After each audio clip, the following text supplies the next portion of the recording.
It's universally recognized that Jesus' essential message was the kingdom of God is at hand. And Mark tells us in Mark 1:14-15 that Jesus came into Galilee proclaiming the good news of the kingdom of God.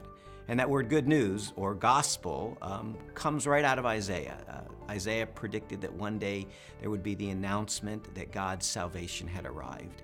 So it is the good news is ultimately related to the kingdom of God. And the kingdom of God is related to God's sovereign authority and rule and dominion. The kingdom of God has multiple meanings. It can mean God's overall sovereign rule over all of creation, or it can refer to his specific rule over the world when God reestablishes his reign, the consummation of his kingdom.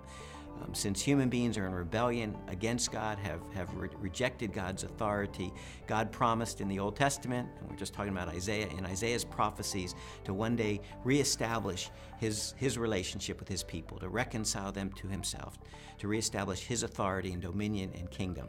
And so the promise of the kingdom is the promise that God is going to reestablish his dominion and authority. The good news is the announcement that the time has arrived, that God's kingdom is at hand.